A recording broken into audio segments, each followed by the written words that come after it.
무바. 여러분 안녕하세요. 연말만 다가오면 항상 떠오르는 그 이름. 올해도 크리스마스는 케빈과 함께 해야 하나? 케빈이 외로운 크리스마스 밤을 1990년부터 쭉 지켜주고 있는 고마운 친구인 건 맞지만 이젠 너무 많이 만나서 대사까지 줄줄 꿰고 있을 정도. 그래서 준비해봤습니다.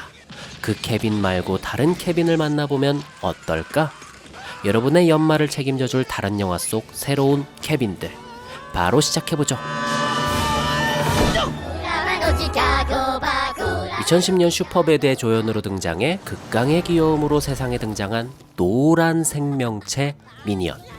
이젠 영화의 내용보단 미니언을 보기 위해 영화를 보게 만들 정도로 매력적인 일루미네이션의 간판 캐릭터가 됐는데요.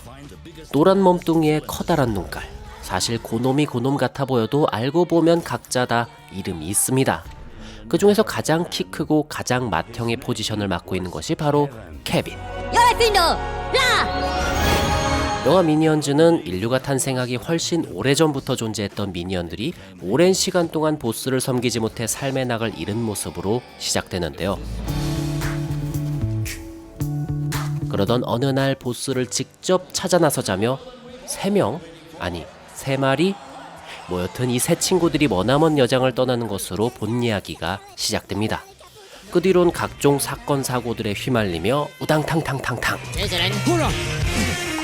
근데 사실 미니언들의 귀여움 빼면 이 영화는 시체나 다름없죠. 정말 그것 빼면 시체. 하지만 또 미니언들의 극강의 귀여움을 1시간 반이란 시간 동안 쭉 볼 수 있다는 점만으로도 이 캐릭터를 사랑하는 팬들에겐 굉장히 선물 같은 영화가 아닐까 생각됩니다. 바나나! 참고로 미니언즈 특별전이란 전시도 지금 진행되고 있더라고요. 전시 기간도 넉넉하고 혹시나 관심 있는 분들은 한번 찾아보시는 것도 좋을 것 같습니다.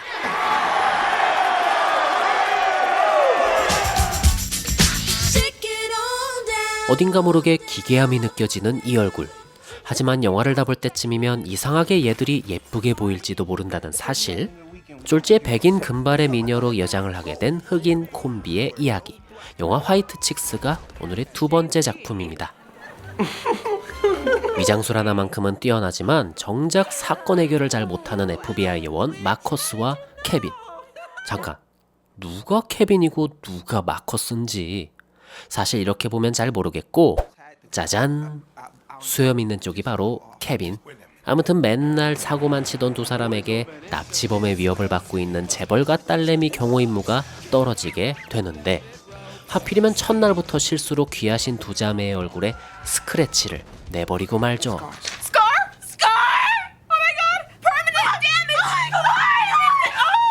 이를 어쩌나.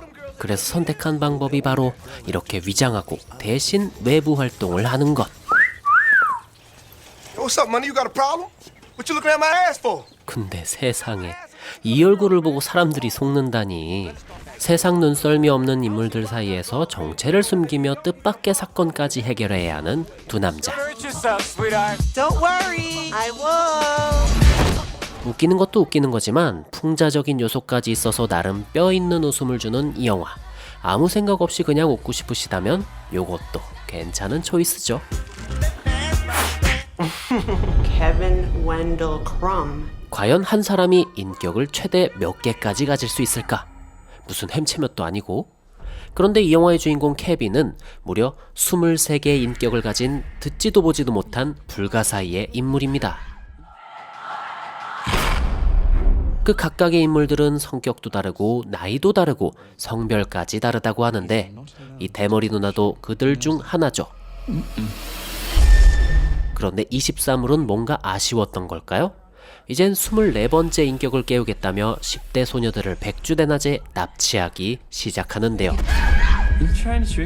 밀실에 갇힌 소녀와 인격을 수시로 바꿔대는 수상한 남자의 심리 스릴러. 세 번째 영화는 23 아이덴티티입니다. 이 영화는 빌리 밀리건이라는 실제로 24개의 인격을 가졌다고 하는 인물을 모티브로 만든 것으로 유명한데요. 웬만한 연기력으로는 엄두도 내기 힘든 1인 다역을 정말 소름 돋게 소화하는 제임스 맥어보이를 보며 연기 극찬을 하지 않을 수가 없는 영화라 생각합니다. I see. Now I see. That's clever.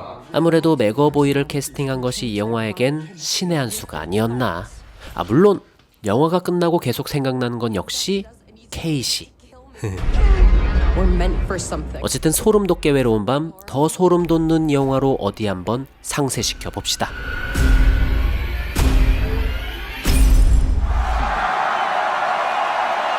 전 세계 곳곳을 여행하며 후리후리한 삶을 살아온 그녀. 그러던 그녀는 여행 중 만난 남자와 열정적인 사랑을 나누고 결국 뜻밖의 임신을 하게 됩니다. 그렇게 준비되지 않은 상태에서 엄마가 된 그녀. 근데 태어난 아이가 어째 좀 이상하네요. 아기 땐 너무 울어대서 엄마를 힘들게 하고 조금 크고 나서는 엄마를 아예 대놓고 무시하더니 크면 클수록 점점 더 교묘하고 점점 더 짜증나는 방법으로 엄마를 괴롭히기 시작하는데, 아니 도대체 얘가 왜 이럴까?